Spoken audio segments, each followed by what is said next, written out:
మన పూర్వీకులు భోజనం కాగానే తాంబూలం వేసుకునేవారు. తాంబూలాన్ని పాన్ అని కూడా అంటారు. తమలపాకుకు సున్నం రాసి పోకలు, రకరకాల దినుసులు, పుదీనా వంటివి అందులో చేర్చి తాంబూలం చుట్టుకునేవారు. తాంబూలంలో వాడే పదార్థాలన్నీ ఏదో ఒక రకంగా ఆరోగ్యానికి ఉపయోగపడేవే ఉండేవి. అయితే క్రమేపీ తాంబూలం తయారీలో మార్పులు చోటు చేసుకొని జర్దా పాన్, మీఠా పాన్ వంటివి అందులోకి వచ్చాయి. తాంబూలంలోని దినుసులు మనిషి ఆరోగ్యంపై ప్రభావం చూపుతాయి. ఉదాహరణకు జర్దా వంటివి ఆరోగ్యాన్ని దెబ్బతీస్తాయి. కనుక తాంబూలం వేసుకునేవారు తగిన జాగ్రత్తలు తీసుకోవడం అవసరం. తమలపాకులో పలు ఔషధ గుణాలు ఉన్నాయి. తమలపాకులు మూత్రపిండాలకు సంబంధించిన వ్యాధులను నయం చేయడంలో ఉపయోగపడతాయి. తమలపాకు రసంలో నీరు, పాలు చేర్చి రోజుకు 1 కప్పు చొప్పున తీసుకుంటే మూత్రపిండాలకు చెందిన వ్యాధులు దూరం అవుతాయి. తమలపాకులను, ఆవాలను నూనెలో వేసి అవి వేడెక్కే వరకు ఉంచాలి. వాటిని ఛాతిపై కట్టుగా కడితే శ్వాసకోశ వ్యాధులతో ఉపశమనం ఉంటుంది. జలుబు, దగ్గు తగ్గుతాయి. పిల్లలకు వచ్చే జలుబు, జ్వరాలతో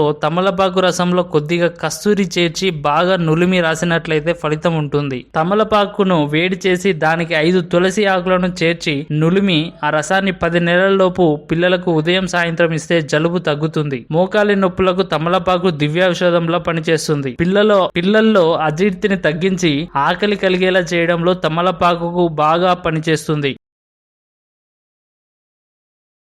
ఈ వీడియో మీకు నచ్చితే లైక్ చేయండి, బాగా నచ్చితే షేర్ చేయండి, కానీ సబ్స్క్రైబ్ చేయడం మాత్రం మర్చిపోకండి.